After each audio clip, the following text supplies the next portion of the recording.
हो गई, ठीक है। चलो लिखो डाइस, सबसे पहले डालो standard dice, standard dice, heading लगाओ स्टैंडर्ड डाइस, स्टैंडर्ड डाइस लिखो सब लोग। देखो सबसे पहले मैं इसकी आइडेंटिटी लिखा रहा हूँ। स्टैंडर्ड डाइस में आइडेंटिटी क्या है और आंसर देना क्या है। यानी कभी भी डाइस का क्वेश्चन आता है ना, सबसे पहले आपको ये चेक करना है, जो सबसे फर्स्ट प्रायोरिटीज है वो ये देना है कि डाइस कौन सा है, ये अच्छे से चेक करना है। स्टैंडर्ड डाइस है या नॉर्मल डाइस है, स्टैंडर्ड डाइस है या नॉर्मल डाइस है। तो देखो स्टैंडर्ड डाइस की पहचान क्या होगी, मैं पहचान की बात कर रहा हूँ, पहले इस चीज़ को विशेष समझना। पहचान होती है इसकी डज नॉट 7, ठीक है। इसका मतलब होगा इसकी भुजाओं का जोड़, जो निकटवर्ती भुजा हैं इनका जोड़ 7 नहीं होगा, ये पहचान के लिए है। निकटवर्ती भुजाओं का जोड़ 7 नहीं होगा। अगर किसी भी डाइस में 7 नहीं हो रहा है तो इसका मतलब वो स्टैंडर्ड डाइस है। इस बात को आप कंफ्यूज नहीं होना, ऐसे याद कर लेना कि स्टैंडर्ड आदमी जो होते हैं वो कभी भी 7 फेरे में विश्वास नहीं रखते, ठीक है। स्टैंडर्ड डाइस, शादी वादी क्या 7 फेरे वेरे वेरे, ठीक है। तो स्टैंडर्ड आदमी डज नॉट, ये इनकी पहचान होती है, वो 7 फेरों में विश्वास नहीं करते। लेकिन आंसर करते समय आपको एक बात विशेष याद रखनी है, आंसर करते समय जब आप आंसर दूंगे ना तब इसका आंसर 7 आना चाहिए जुड़कर, ये बहुत ज़रूरी है। जुड़कर आंसर कितना आना चाहिए, 7। ये बहुत ज़रूरी है किसके लिए होना, स्टैंडर्ड डाइस के लिए। तो फिर नॉर्मल डाइस का क्वेश्चन क्या है, एक्चुअली में जितने क्वेश्चन आते हैं ना आपके 99% जो पेपर में क्वेश्चन आते हैं वो नॉर्मल डाइस के ही होते हैं, केवल 1% में होता है स्टैंडर्ड डाइस का क्वेश्चन, ठीक है। आ रही बात सब। दूसरी चीज़ समझो, जैसे आप देखोगे कई बार एक ही क्वेश्चन में 4 डाइस बने होते हैं या 3 बने हैं। इसका मतलब ये होता है कि 3 अलग डाइस नहीं है, वो 3 अलग डाइस नहीं है, वो एक ही डाइस है। मान लो ये कोई डाइस है, उदाहरण के तौर पे ऐसे, अब मेरे पास कुछ है भी नहीं है सब बॉक्स, ठीक है। मान लो ये कोई डाइस होता जैसे, तो इसको मैंने पहले ऐसे दिखाया इधर से, फिर अगली बार पटका तो इस तरह से आया, फिर अगली बार फिर से ये इधर से देखा, फिर इधर से देखा, तो इसका मतलब डाइस तो एक ही है, उसको घुमा घुमा के मैंने हर तरीके से दिखा दिया। तो इसका मतलब जो आकृति बनती है ना 1 2 3 4 इसकी, वो एक ही डाइस को अलग अलग एंगल से दिखाते हैं। और आप एक डाइस को मैक्सिमम कितने तरीके से देख सकते हो, कितनी साइडें देख सकते हो, तो एक डाइस में मैक्सिमम आप 3 सतह देख सकते हो, मैक्सिमम 3 सतह देख सकते हो। जैसे कोई बॉक्स है पीछे, उदाहरण के लिए मैं बता दूं, इंक का होता तो सही है, ठीक है नहीं मेरे पास, हाँ ठीक है। जैसे ये कूलर ले लो आप, तो इसको जैसे ये कॉर्नर से जो बैठे होंगे ये ज़्यादा से ज़्यादा इसकी 3 सतह देख पाएंगे एक बार में, एक उधर की, एक इधर की, एक ऊपर की दिख जाएगी, ठीक है। ज़्यादा से ज़्यादा बता रहा हूँ, कम से कम तो आप एक भी देख सकते हो। तो मैक्सिमम एक बार में 3 सतह देखी जा सकती हैं, इससे ज़्यादा नहीं देखी जा सकती। तो अब नॉर्मल डाइस और स्टैंडर्ड डाइस का मैं क्वेश्चन करा देता हूँ। देखो जैसे ये डाइस बन के आता है, मान लो यहाँ लिखा है 2, यहाँ लिखा है 1 और यहाँ लिखा है 4। अब आपको ये बताना है क्या ये स्टैंडर्ड डाइस है कि नहीं है, समझ रहे। किन्हीं भी 2 निकटवर्ती सतह, 2, देखो कितना हो रहा है, 4 2 6, तीनों को नहीं 2 को ही जोड़ के देखना है बस, 2 और 1 3, 4 और 1 5, 7 हो रहा है कहीं से, 7 हो रहा है, कहीं से भी नहीं हो रहा। तो ये डाइस कैसा डाइस है, ये डाइस है स्टैंडर्ड डाइस, ये डाइस है स्टैंडर्ड डाइस। तो इसका आंसर कैसे होगा फिर ये समझो। अगर मैं आपसे पूछूं कि 4 के विपरीत कौन होगा, तो 4 के विपरीत जो होगा वो 3 होगा आपका आंसर, क्योंकि जुड़ के कितना होना चाहिए, 7। समझ रहे मेरी बात को। पहचान अलग चीज़ है, आंसर देना अलग चीज़ है। आंसर में हमेशा जोड़ 7 आना चाहिए, जबकि पहचान बिल्कुल अलग चीज़ है। मैं आपसे पूछूं कि बताओ 1 के विपरीत अंक कौन सा होगा, 1 के विपरीत, तो आपका आंसर क्या होगा 1 के विपरीत, 1 के विपरीत होगा 6, क्योंकि जुड़ के कितना आ रहा है, 7। समझ पा रहे। जैसे मैंने आपसे पूछ लिया कि बताओ 3 के विपरीत कौन होगा, 3 के विपरीत होगा 4। जैसे आपसे पूछ ले 6 के विपरीत कौन सा होगा, तो 6 के विपरीत कौन होगा 1, क्योंकि जुड़ के 7 हो जाएगा।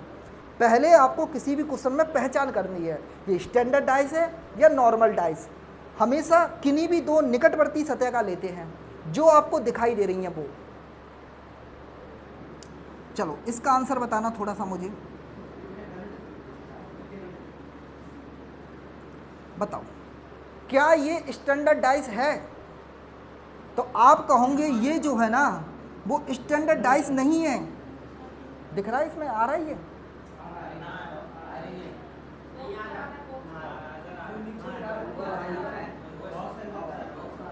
चलो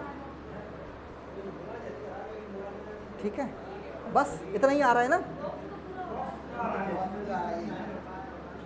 यहाँ तक आ रहा है ना, ठीक है, यहाँ से नीचे नहीं लिखूंगा आप, समझ रहे? तो ये जो देख रहे हैं ना आप, ये जो देख रहे हो ना, ये कौन सा डाइस है? ये डाइस है नॉर्मल डाइस। मैंने पहले ही बताया था कि मैक्सिमम जो क्वेश्चन होते हैं 99% जो क्वेश्चन होते हैं वो नॉर्मल डाइस से होते हैं। स्टैंडर्ड डाइस से कभी कभार क्वेश्चन आता है, कभी कभार, मतलब एक आध क्वेश्चन आ जाए, बट लेकिन जब आता है तो बहुत लोगों से गलती होती है। क्यों? क्योंकि ज़्यादातर सारे लोग स्टैंडर्ड डाइस, नॉर्मल डाइस के कॉन्सेप्ट लगाते हैं। तो पहले चेक करो आराम से स्टैंडर्ड है या नॉर्मल है, फिर देखो आंसर करते समय आराम से चेक करोगे आप, ठीक है? चलो इन्हें बना लूँ मैं, फिर आगे बनाता हूँ। आ गई बात समझ में?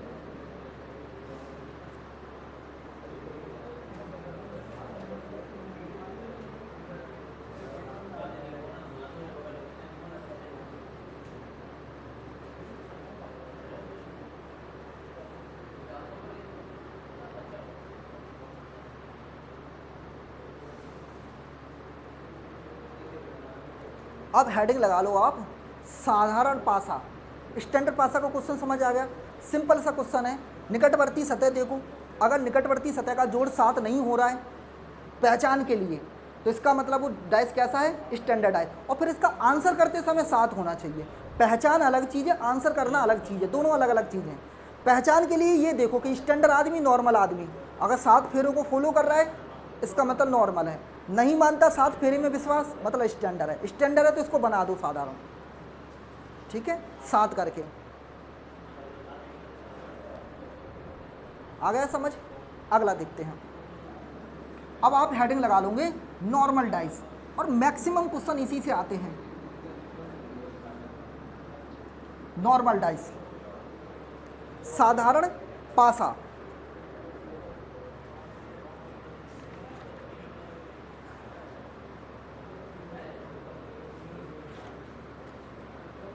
चलो मैं एक बहुत सिंपल सा क्वेश्चन पूछ रहा हूँ आपसे, बेसिक सा। आपको ये बताना है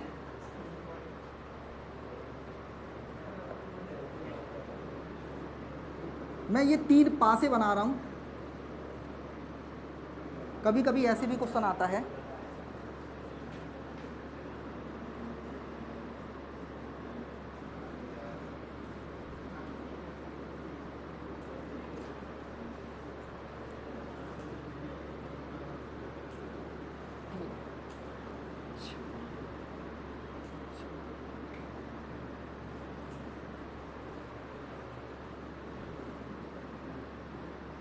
चलो आपको ये बताना है तीनों क्वेश्चन में कौन सा डाइस नॉर्मल है और कौन सा स्टैंडर्ड है।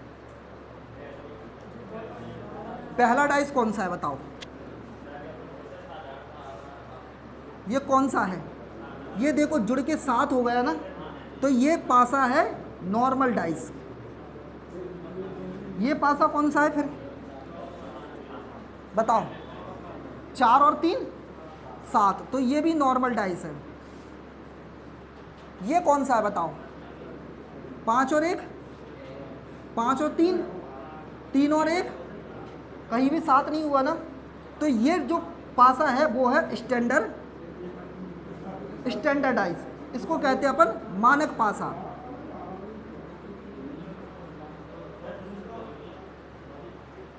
चार 3 7, तो ये नॉर्मल डाइस होगा। इसमें 7 हो गया वो नॉर्मल डाइस है, ये इनकी पहचान है। अब आए नहीं करो, क्या हो गया?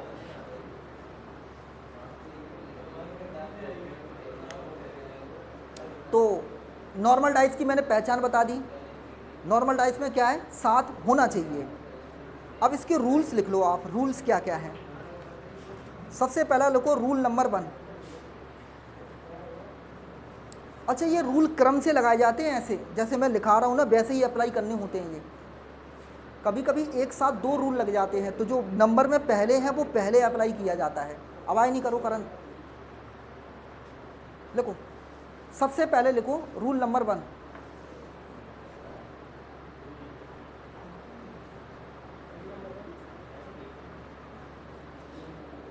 लिखो, निकटवर्ती सतह कभी भी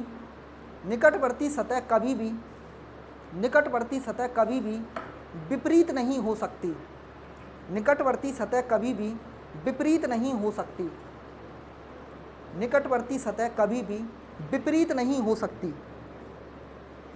इसको खोलना, इसमें इंक का एक डब्बा रखा होगा, उसे देना मुझे, उससे सही समझ आएगा आपको। इंक का रखा है, इंक का डब्बा होगा, बस इंक का डब्बा। अरे उसमें रखा होगा, दोना है ना उसमें। हाँ यही, बस दे दो, लगा दो उसे। देखो, ये डाल दिया मैंने 1, ये इस पे 2, ये 3 और ये 4, ये 5 और ये 6। अब एक चीज़ नोटिस करना आप, एक बार में कितनी सतह देख सकते हो मैक्सिमम, 1 2 3। थोड़ा तिरछा करके देखोगे तो आप ऐसे देखोगे ना तो 3D में मुश्किल से 3 सतह से ज़्यादा नहीं देख सकते आप। दूसरी बात, जिस सतह को आप देख सकते हो ना, जिन सतह को, वो एक दूसरे के विपरीत नहीं हो सकती। विपरीत नहीं हो सकती। देखो कैसे, अगर मैं इस सतह को देख रहा हूँ ना और इसको देख पाऊंगा तो ये इसके कभी विपरीत नहीं हो सकती। जिन सतह को मैं देख पा रहा हूँ ना वो एक दूसरे के विपरीत नहीं हो सकती कभी। जैसे मैं ऐसे करके देखूंगा थोड़ा तिरछा, तो मुझे ये 2 सतह नजर आ रही हैं क्लियर, तो ये दोनों एक दूसरे के कभी विपरीत नहीं हो सकती। विपरीत कौन सी होगी? विपरीत होगी पीछे जो आपको दिखाई नहीं देगी। इसी को कहते हैं गायब अंक। तो कई बार आपसे गायब अंक पूछता है कि गायब अंक कौन सा है, तो गायब का मतलब विपरीत। इसका मतलब जैसे ये 1 लिखा है तो इसके पीछे कौन लिखा है 3, तो ये इसका विपरीत अंक हो गया। इसी को कहते हैं गायब अंक।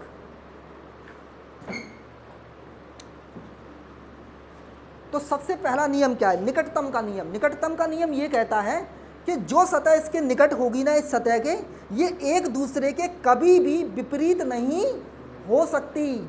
इसका मतलब ये हुआ कि जो सतह आपको दिखाई दे रही है ना, वो सतह एक दूसरे के कभी विपरीत नहीं हो सकती। इस कॉन्सेप्ट का काम आता है आपको ऑप्शन काटने में, ऑप्शन एलिमिनेट में बहुत काम आता है। कई बार डाइस के क्वेश्चन आप फंस जाओगे, तो उस केस में क्या करना है आपको, ऑप्शन एलिमिनेट करके आंसर हटेंगे। समझ रहे? अब आप कहोगे ऐसे भी क्वेश्चन है, बिल्कुल है। कई बार डाइस के बहुत अच्छे लेवल पे क्वेश्चन आ जाते हैं, तो उस केस में आप ऑप्शन का सहारा लेके काट पाओगे उन्हें। क्या मतलब है? इसका मतलब ये है कि ये 4 और 3 आपको दिखाई दे रहा है ना, तो कभी भी 4 का विपरीत 3 आंसर नहीं लगाना है आपको, और 3 का विपरीत 6 नहीं लगाना है, और 6 का विपरीत 4 नहीं लगाना है। मतलब ये आपस में विपरीत नहीं हो सकते। जो दिख रहा है वो कभी विपरीत नहीं हो सकता। तो इसी बात को लिख लो, निकट की सतह कभी विपरीत नहीं हो सकती। निकट की सतह कभी भी विपरीत नहीं हो सकती। निकट की सतह कभी भी विपरीत नहीं हो सकती। इसी को कहते हैं निकटतम का नियम। निकट की सतह कभी भी विपरीत नहीं हो सकती।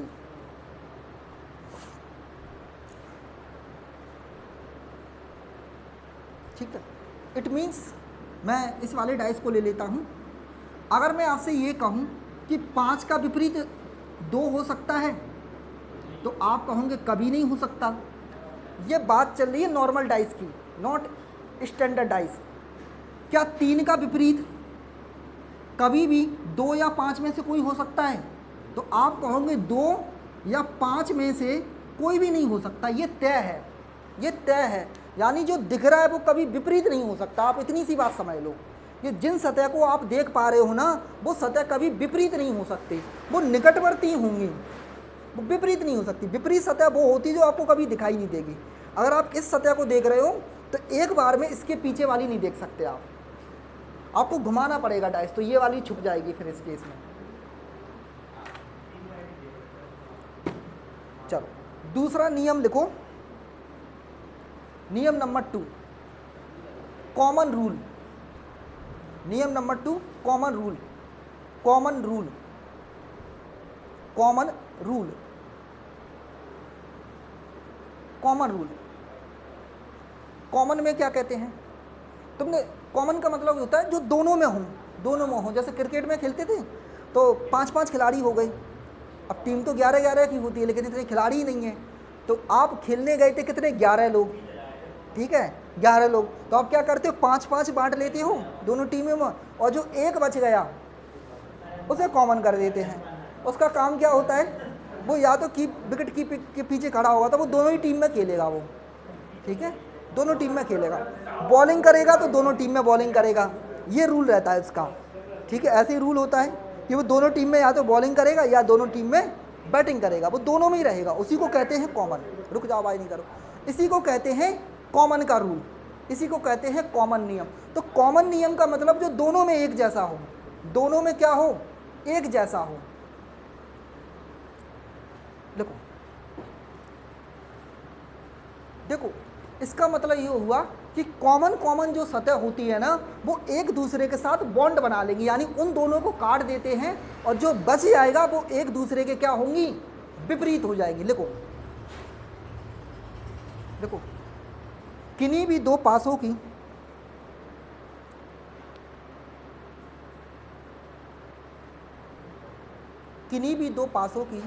समान सतह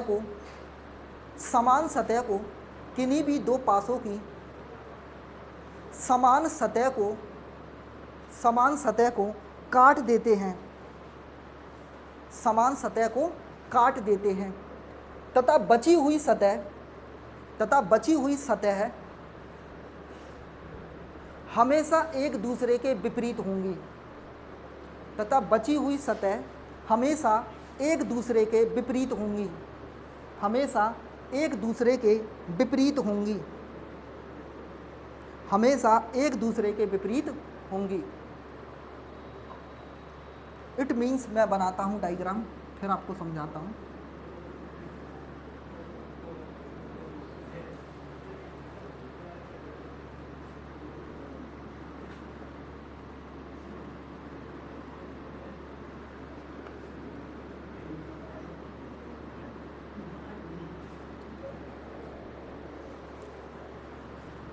चार, 3, 2,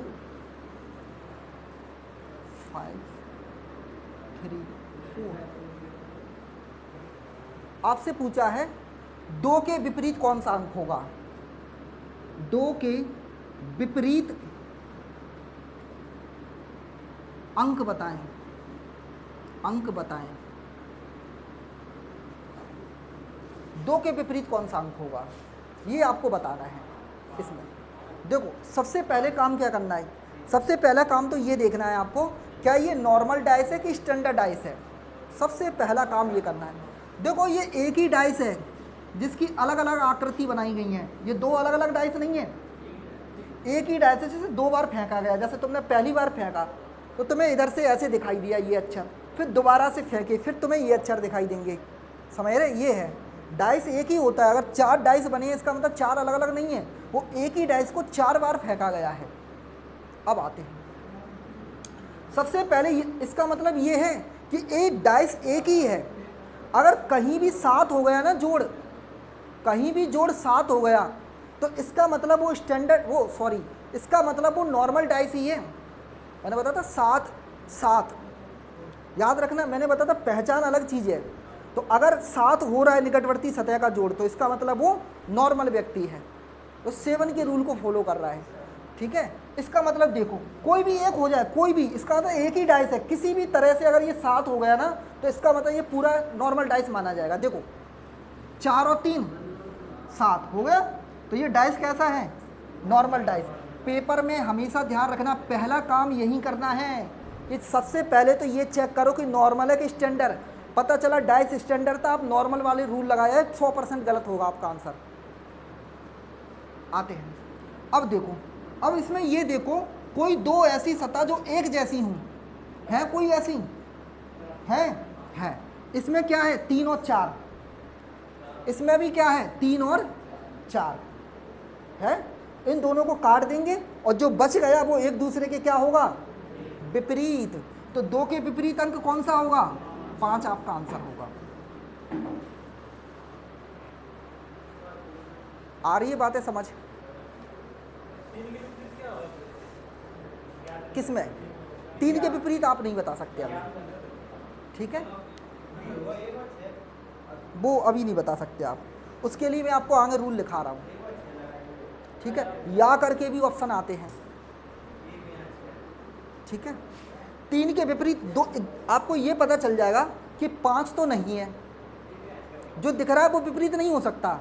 4 भी नहीं हो सकता, 3 के विपरीत 2 भी नहीं हो सकता। तो बचा कौन सा, 1 बचा, और कौन बचा इसमें, और 6 बचा।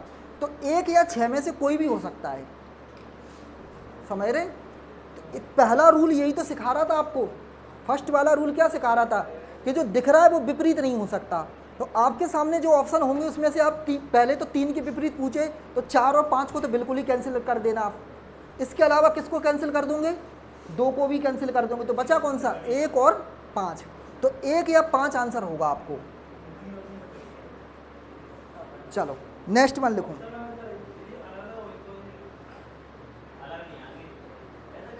ऐसे नहीं होता, ठीक है। तुम तो कहोगे कि पेपर में ऑप्शन ही ना हो तो क्या करेंगे फिर, है ना, ऐसे थोड़ी ना है। अलग अलग होंगे तो एक ऑप्शन और बना होगा जिसमें लिखा होगा 1 या 6, तो फिर 1 या 6 वाला लगाना है आपको, ठीक है। या तो ये आएगा कि पहला दूसरा दोनों है, ठीक है, यानी दोनों हो सकते हैं, ऐसे नहीं है कुछ भी ऑप्शन बन जाएगा।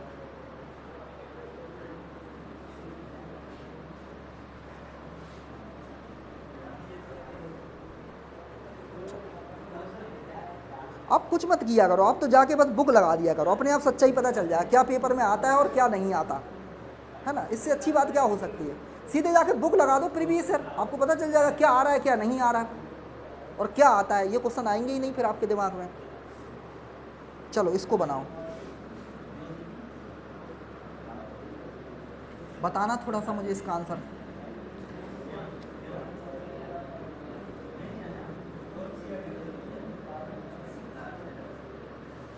चलो मैं एक एक करके बहुत सारे क्वेश्चन पूछ रहा हूँ इसमें।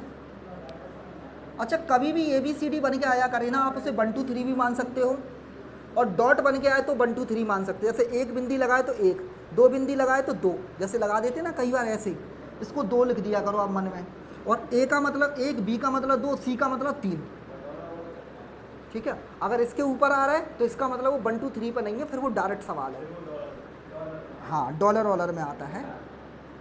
चलो क्वेश्चन लिखो आप, ये वाला बनाओ और एक एक करके सारे आंसर देना मुझे, मैं एक एक करके सबका विपरीत पूछूंगा।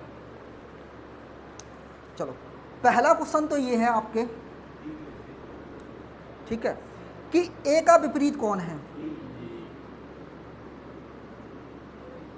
A का विपरीत, पहला क्वेश्चन है A का विपरीत। दूसरा क्वेश्चन है B का विपरीत, B का विपरीत।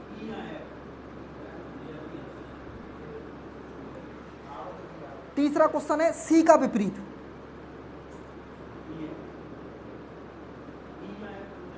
अब तो आप समझ गए, सबके विपरीत निकाल लोगे एक एक करके। हाँ, सबसे पहले तो ये चेक करो क्या कोई 2 सतह एक जैसी हैं। अच्छा, उससे पहले कुछ और काम करना है, नॉर्मल डाइस है कि स्टैंडर्ड डाइस, इसको देखना। देखें तो कैसे 1 2 3, इसमें देखें 4 और इसका मतलब 3, इसका मतलब 2, तो है कहीं 4 और 3 7। ये चेक करना है पहला काम, ये चीज़ याद रखना आप। ऐप तक है तब तो ये कॉन्सेप्ट लगता है, क्योंकि 6 होते हैं ऐप तक। इसके बाद फिर आपको नॉर्मल स्टैंडर्ड चेक करने की ज़रूरत नहीं है। जैसे KLMN या डॉलर बना दिया हो, गोला बना दिया हो, तो फिर आप नहीं बता सकते स्टैंडर्ड है कि नॉर्मल। तो फिर आप जो साधारण पासे के ही कॉन्सेप्ट लगाओगे फिर उस पर आते हैं। अब आप मुझे ये बताओ, कोई दो सतह निकटवर्ती हैं एक जैसी, तो कौन कौन सी है? B और C। तो इसका मतलब C के विपरीत कौन होगा आंसर? फिर A के विपरीत कौन होगा? आपका आंसर होगा D। अब B के विपरीत, अब आप B के विपरीत कौन कौन सा नहीं हो सकता वो बताओ पहले तो। B के विपरीत C हो सकता है? नहीं। B के विपरीत D हो सकता है? नहीं। B के विपरीत A हो सकता है? नहीं। तो बचा कौन कौन फिर? एक तो E बचा, या फिर कौन सा बचा? F बचा। जो दिख रहा है वो विपरीत नहीं हो सकता, इस बात को समझ लो आप। यानी आप बात करोगे ना B के विपरीत, तो B के विपरीत D नहीं आ सकता, B के विपरीत C नहीं आ सकता, तो C और D है नहीं। B के विपरीत ये एक ही डाइस है, मैंने पहले बताया, उसको 3 बार अलग अलग खोला गया है, इसका मतलब। तो B के विपरीत C नहीं हो सकता, A नहीं हो सकता, A नहीं हो सकता, C नहीं हो सकता, और कौन नहीं हो सकता? D नहीं हो सकता। तो बचा कौन कौन? एक तो बचा है आपका E और एक बचा है F, क्योंकि 6 तक होती है गिनती बस। पासे में कितने नंबर होते हैं? 6 होते हैं। लूडो खेलते हैं आप, 6 से ज़्यादा नहीं होता उसमें। अब आओ B के विपरीत पूछे आपसे, B के विपरीत। तो देखो B के विपरीत, क्या B के विपरीत C हो सकता है? नहीं। B के विपरीत D हो सकता है? नहीं। अब आओ B के विपरीत A हो सकता है? आप कहोगे नहीं। B के विपरीत C हो सकता है? आप कहोगे नहीं हो सकता। तो बच कौन कौन गया इसमें? E और F। अरे ये फिर से वही पढ़ दिया मैंने सवाल, ठीक है, कोई समस्या नहीं। अगला वाला आओ C के विपरीत। अब आप C के विपरीत देखो, C के विपरीत D हो सकता है? आप कहोगे D नहीं हो सकता। C के विपरीत B हो सकता है? आप कहोगे B नहीं हो सकता। एक ही सवाल पूछेगा ये बस। C के विपरीत A हो सकता है? आप कहोगे A नहीं हो सकता। तो बच कौन कौन गया? एक तो बच गया E, या और कौन सा बच गया? F।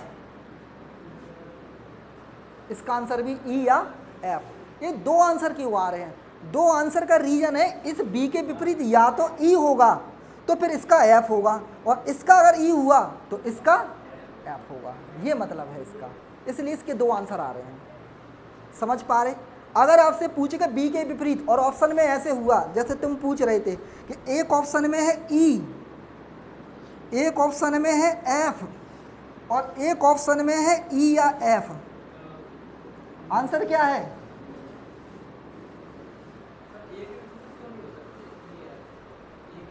आप नहीं बता सकते किसके? ए के विपरीत कौन? E और F। देखो B और C तो नहीं हो सकते, ये आपको पता चल रहा है। तो अगर आपको ए के विपरीत का तो पता चल गया ना, सीधे सीधे D है, तो विपरीत एक ही सतह होती है बस। ए का विपरीत तो आपको क्लियर पता चल गया कि D है, तो एक नंबर के विपरीत एक ही सतह होती है, इसलिए EF का रोल ही नहीं रहेगा। जब D लिख चुका है, अगर मैंने इसके पीछे ये 4 के पीछे 2 लिख दिया तो अब दूसरे नंबर आएगा ही नहीं कोई। ऑलरेडी ये यहाँ इसके परफेक्ट विपरीत हो चुका है। आ रही है बातें समझ में? किसी को प्रॉब्लम? चलो एक और क्वेश्चन बताना आप।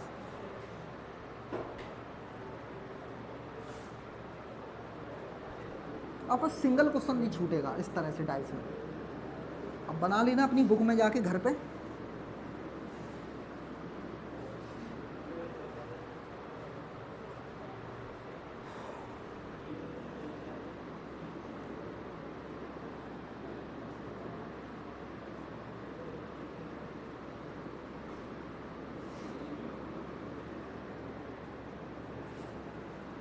चलो इसमें बताना, ये भाग, ये त्रिभुज, वर्ग, स्क्वायर, डॉलर, भाग एंड त्रिभुज। आपसे पूछा है स्क्वायर के विपरीत क्या होगा? स्क्वायर के विपरीत। बताओ, स्क्वायर के विपरीत क्या होगा?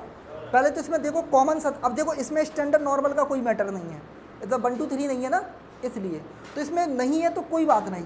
देखो कोई तो दो सतह होंगी एक जैसी, कौन कौन सी है? डॉलर है, सॉरी ये है डिवाइड बाई, और कौन सी है? त्रिभुज वाली। तो ये दोनों सतह कैसी हैं? तो एक जैसी सतह को काट देंगे और जो बच आएगा वो एक दूसरे के विपरीत हो जाएगा। तो बच कौन सा गया? ये वाला। तो इसके विपरीत कौन होगा? डॉलर।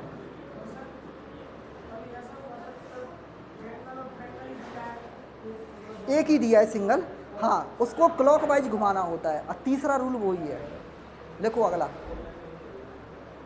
तुम्हारे कहने का मतलब ये है कि दो सतह बराबर ना हो, उस केस में एक ही हो, तो कुछ नहीं करना, अपने जैसा पकड़ के घुमा दो बस। सेम सन नंबर, या तो क्लॉकवाइज या एंटी क्लॉकवाइज। लिखो तीसरा नियम, लिखो इस नियम में बताओ किसी को प्रॉब्लम है तो। तीसरा नियम लिखो, घूर्णन का नियम। घूर्णन का नियम, घुमाना, घुमाना, या हिंदी में लिख लो घुमाने का नियम। घुमाने का नियम, ठीक है, ब्रैकेट में लिख लेना क्लॉकवाइज।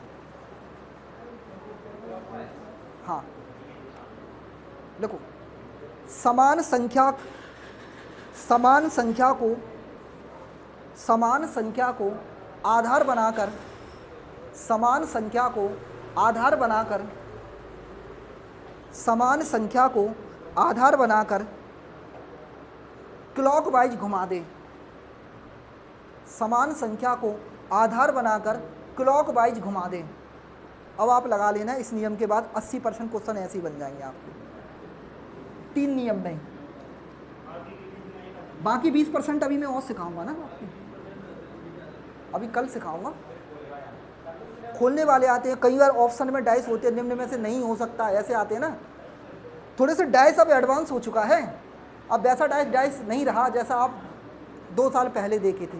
तो थोड़े से नए क्वेश्चन की प्रैक्टिस करनी पड़ेगी, क्योंकि ऑप्शन में डाइस बन के आ रहे हैं। अब ये निम्न में से कौन सा डाइस बंद किया जा सकता है, कौन सा डाइस खोलने के बाद ऐसा दिखेगा, वो उल्टा करवा रहा है, बंद भी करवा रहा है आपसे डाइस, डिब्बा वाले।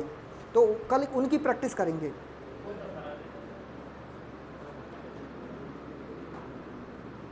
पहले चलो आप इनको बताओ।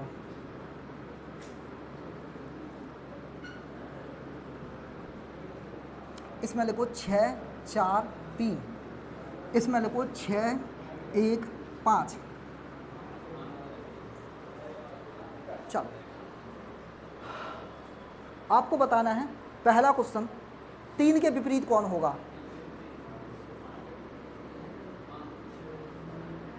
अरे पहले चेक करो स्टैंडर्ड नॉर्मल। ये एक ही डाइस है, इसको 2 बार फेंका गया है। एक ही डाइस है जिसे 2 बार फेंका गया है। पहले नॉर्मल है, स्टैंडर्ड 7 हो गया, नॉर्मल है 7 हो गया, नॉर्मल है, ठीक है। 7 नहीं है मतलब स्टैंडर्ड है, 7 है मतलब नॉर्मल। 6 और 1 7, तो डाइस कैसे हैं? नॉर्मल, कोई प्रॉब्लम नहीं है। अब देखो, कोई 2 सतह एक जैसी हैं? कोई 2 सतह एक जैसी नहीं है, एक ही है ना, 2 तो नहीं है ना। हाँ, तो इसमें कौन सा नंबर है जो एक जैसा नंबर है? तो आप कहोगे वो है 6, वो है 6। इस 6 को बस क्लॉकवाइज घुमा दो आप, और कुछ नहीं करना है, समझ रहे? जैसे इसको अगर मैं क्लॉकवाइज घुमाऊंगा तो ऐसे घूमेगा ये, तो उसको भी ऐसे ही घुमाओ। तो कैसे लिखेंगे? 6 के बाद कौन आएगा? 4 के बाद कौन आएगा? 3, समझ गए? जैसे 6 4 3। अब ऐसे ही इसमें आ जाओ, कॉमन नंबर से चालू करो। तो 6 के बाद 1 और 1 के बाद 5। अब आपसे पूछे 3 के विपरीत कौन है? 5, आपका आंसर। समझ पाए? अगर आपसे पूछे 4 के विपरीत कौन है, आपका आंसर 1। अगर आपसे पूछे 1 के विपरीत कौन है, आपका आंसर 4। एक दूसरे के विपरीत भी तो होंगे ये, आ रही बात समझ? अगर आपसे पूछे 5 के विपरीत कौन है तो आपका आंसर होगा 3। अगर आपसे पूछे 6 के विपरीत कौन है, 6 के विपरीत, अच्छा 6 के विपरीत ये सब तो है नहीं, तो जो नहीं है वो होगा ना, तो कौन होगा 6 के विपरीत? 6 के विपरीत होगा 1 जो गायब है वो। अरे सॉरी, एक तो है इसमें, तो कौन सा होगा? 2 होगा। तो 6 के विपरीत कौन होगा? गायब अंक होगा, और गायब कौन है इसमें? 2। बताएं किसी को प्रॉब्लम है तो? अब डाइस को समझने में आपको करना ये, घर जाके डाइस के क्वेश्चन लगाने, 70% क्वेश्चन आप लगा देना। अभी मैं ये नहीं कह रहा पूरी तरह डाइस खत्म हुआ है, अभी मैं अच्छे सवाल आपको सिखाऊंगा। ये तो मैंने आपको बेसिक करा दिया कंप्लीट, यानी आप जब घर पे जाके बनाओगे तो 70% सवाल 80% बन जाएंगे आपके। अभी 20% के लिए मैं कल आपको और पढ़ाऊंगा। अभी एक और करके बताओ इसका मुझे।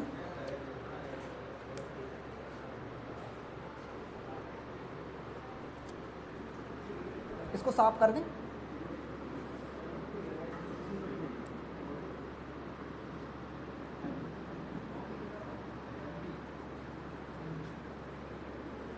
A D F B D C। चलो आपका पहला क्वेश्चन है, आपको बताना ए के विपरीत कौन होगा। पहले नॉर्मल स्टैंडर्ड चेक कर लिया करो, ठीक है। ज़्यादातर मैंने कहा 99% नॉर्मल ही आते हैं। चेक कर लें, ये 4 है, ये 6 है, ये 1 है, हो गया 6 1 7। ऐप का मतलब 6, ए का मतलब 1, हो गया 7। वो तो एक ही डाइस है। अगर मैं आपसे ये पूछूं क्या कोई 2 सतह एक जैसी हैं इसमें? है? नहीं है। कोई भी 2 नंबर एक जैसे नहीं है ना, तो उसे रूल को हटाओ आप, तीसरा रूल पे ही आ जाओ सीधे क्लॉकवाइज में। अगर एक नंबर एक जैसा है तो कॉमन नंबर को पकड़ो और उसे क्लॉकवाइज घुमा दो। तो कॉमन नंबर कौन सा है इसमें? कॉमन नंबर, तो कॉमन नंबर है डी।